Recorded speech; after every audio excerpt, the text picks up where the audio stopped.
Hey, what's going on, guys? I hope you guys are having a good day. I'm Dr. Boyce Watkins from Your Black World and the Black Business School. And as you guys know, as part of my work on Financial Juneteenth and the Black Financial Channel, every now and then I like to do updates on the stock market and what's happening in the market. And today I found it really interesting to kind of observe what's been going on with Disney. I don't know if anybody's invested in Disney. I'm not telling you to invest or not to invest. This is not investment advice. This is just commentary based on what I'm seeing, in not just media but also in the market as a whole. Disney is a really interesting investment. I actually bought a decent amount of Disney stock, and so I went into my stock portfolio and I saw a big movement. And usually, when there's a big movement, something interesting has happened with that company. And stay humble. I'm sure you know what I'm talking about. You said I got shares in Disney. You got an exclamation point. Yeah, I want to say congratulations to anybody who did invest in Disney, because Disney, their stock price actually went up by 10%. And the reason it went up by 10% is because there was a big announcement yesterday where they were talking about their new streaming service, and basically how they planned to compete with the Netflixes and the Hulus and everyone else, these other companies out here that are competing with them. And the strategy was really interesting. So let me read this article in Variety. I'll go through this and kind of give you some quick thoughts on it. Make sure you hit the thumbs up button. Please hit the thumbs up button. It says investors cheered Disney's bold new foray into subscription streaming with Disney Plus, pushing shares up over 10% in morning trading Friday, while Netflix stock was down 3%. So apparently the market's interpretation of all of this, Tiffany, congratulations. I'm glad you own Disney stock. That's good for you. So the market's interpretation is that Disney's entree into this market is an up for Disney and a down for Netflix. As you guys know, Disney took a lot of their content off of Netflix, and Disney owns a lot. Like, Disney's a very big company. They own all the whole Marvel Cinematic Universe. They own I think they made a big deal with Fox Studios, which allows them to sort of merge all these really powerful brands like the X-Men, and Spider-Man. I think they get Spider-Man from Sony or something, but they're all connected somehow. So don't be surprised if you see X-Men in the Marvel Cinematic Universe. And it's crazy because all this is made up. These are all characters they created, but these characters have very real value. The Iron Man brand, I'm sure, is worth billions of dollars. Just the concept of Iron Man, right? So anyway, so it says Disney announced that its SVOD, that it's Disney Plus SVOD, a streaming video on demand service, will cost $6.99 a month, nearly half the price of Netflix's standard $13 monthly plan, which is massive. I mean, that they're charging so much less than Netflix, which really puts Netflix on high alert. Netflix is going to have to really match their they're going to have to really match their pricing, which is going to be really fascinating. That's under the assumption, though, that the content is of equal quality. So I guess Netflix can either match the pricing or somehow communicate that the quality of their offerings are just so much better. I would say that Netflix might have better quality, given that I believe they spend about 4 or 5 times more on content than Disney says that they're going to spend. I think Netflix would announce some insane amount of money they're going to spend on content. It was bigger than any of the other Hollywood studios or anything. Like, it blew everybody else out of the water. So I talked to somebody who works with a big Hollywood star who makes lots of movies, and he said that when we made our movie, it's a big movie. You guys may have heard of it, but I'm not going to mention it because I don't want to invade their privacy. But he said, we went to all the other studios and they would offer like 20 million, 30 million, whatever. He said Netflix came in at 80 million. So Netflix is really generating like just tons of revenue. So apparently Disney has decided they want to get their own stream of revenue and sort of walk away from getting whatever crumbs Netflix decides to share with them. Now let's see here. About to add to the portfolio, bro. Okay. Yeah, well, I think adding to your portfolio consistently is good.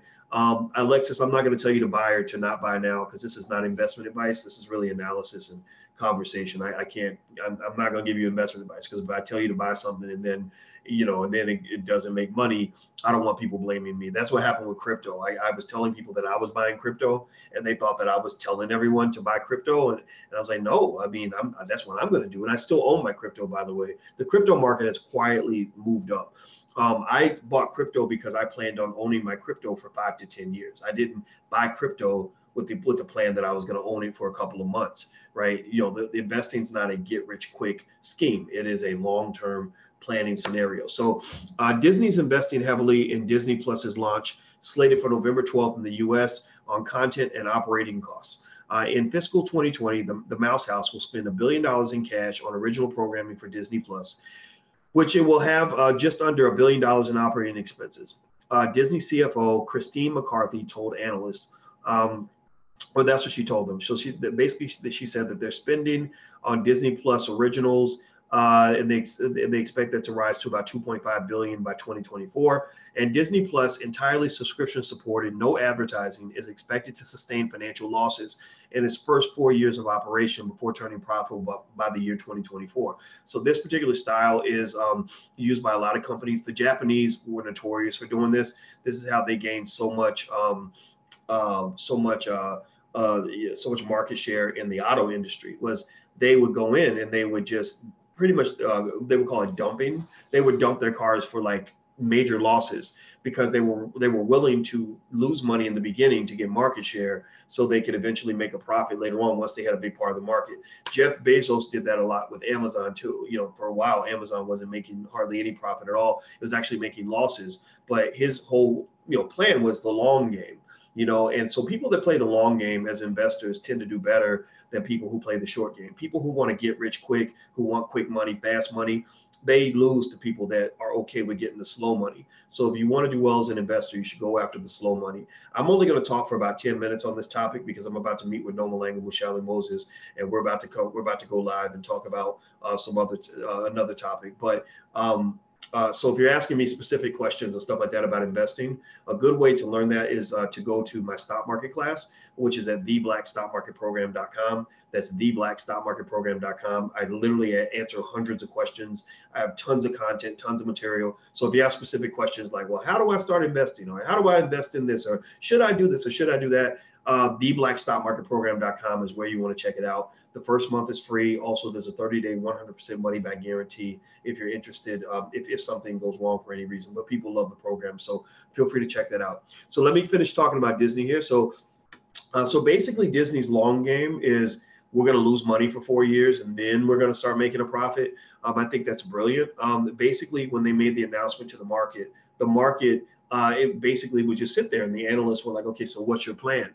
And apparently the market liked their plan. And so if you own Disney stock, raise your hand if you do.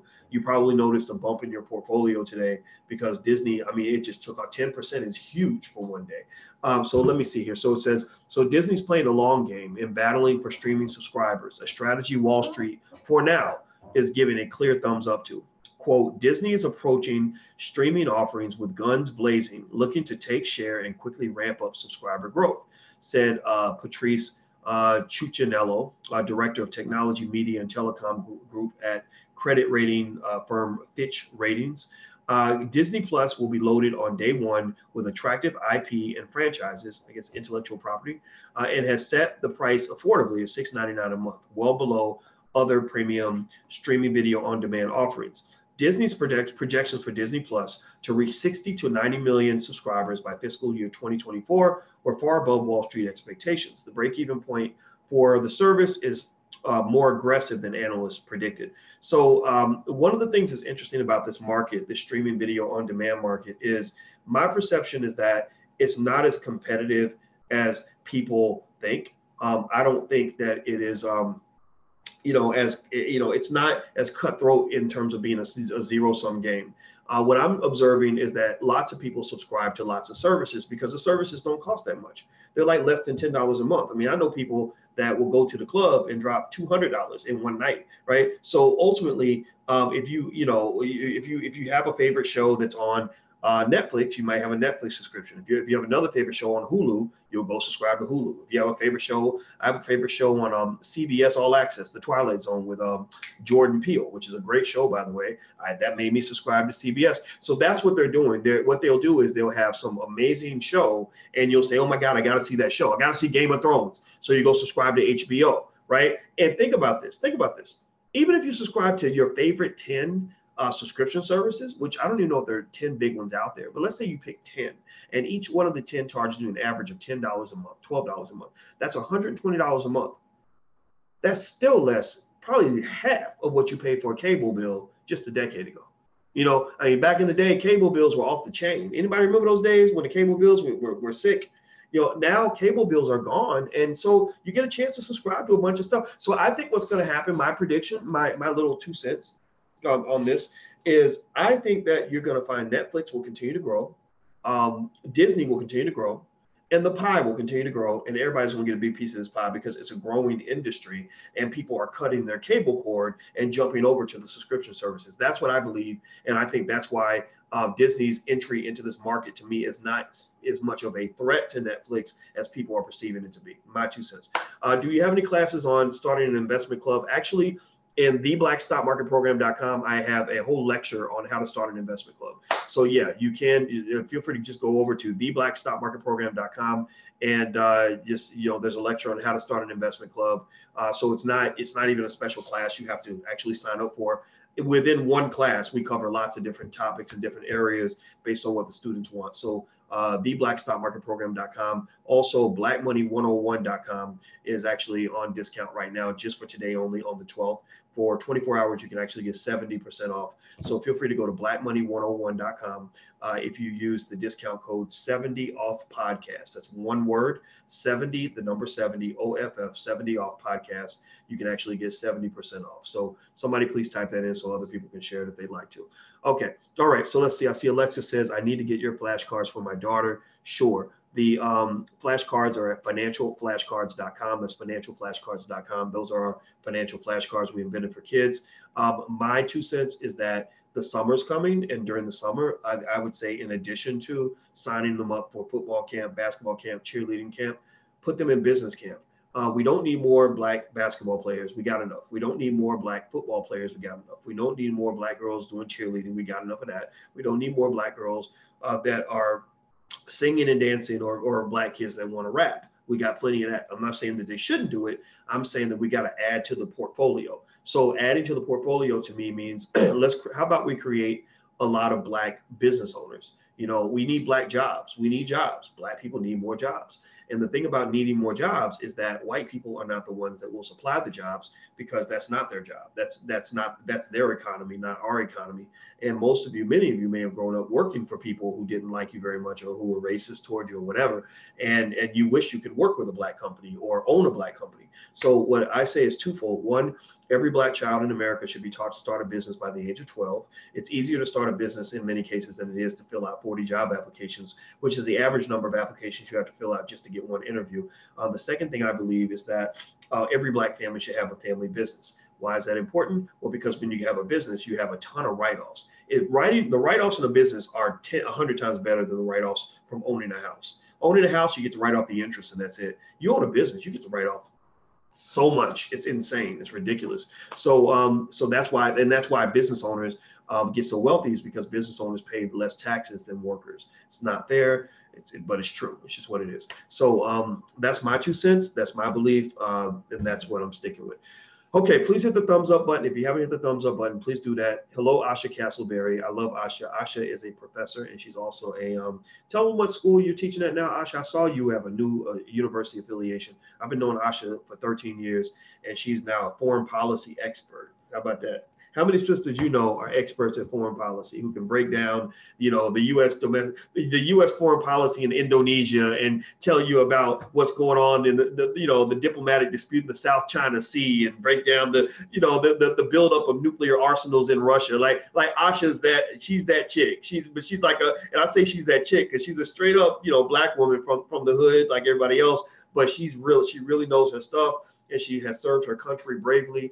I have a lot of respect for soldiers. She was one. And also she is a very smart woman and who's really doing big things. So look up Asha Castleberry, and I love you too, Asha. It's so good to see you in here. All right. So anyway, let's see here. I'm looking here. Julian says the Black Stock Market class is awesome. Good. Please tell everybody how awesome you feel it is, because these endorsements do help us, because we want people to trust us enough to let us educate them. A lot of people go to these universities, they leave them in debt and all that stuff. Well, we got professors that taught on college campuses, and they just now teach online, which actually makes a scenario where we can actually offer something better that's far more affordable. So it's very similar to cutting your cable cord, where you're paying $250 a month for a cable bill. Now you're paying, $12 a month for Netflix. Well, the same thing is true for your education. Instead of paying, $100,000 or $200,000 to get a college degree, there are programs online like ours that you can get for like less than it costs to go to McDonald's, like $3 or $4 a day, that kind of thing.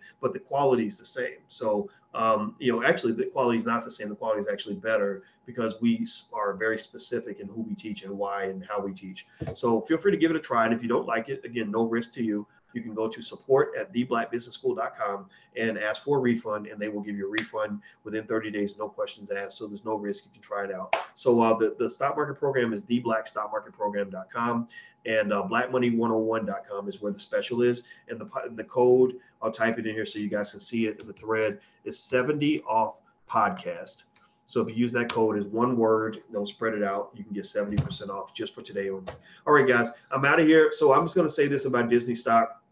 I'm looking here, and basically they're saying in this article that Disney executives didn't provide specific guidance on licensing revenue it would lose out on, for example, with the end of its Netflix deal. Although McCarthy said intercompany licensing content expenses for Disney will be less than $1.5 billion in fiscal year 2020, rising to $2.5 billion by 2024.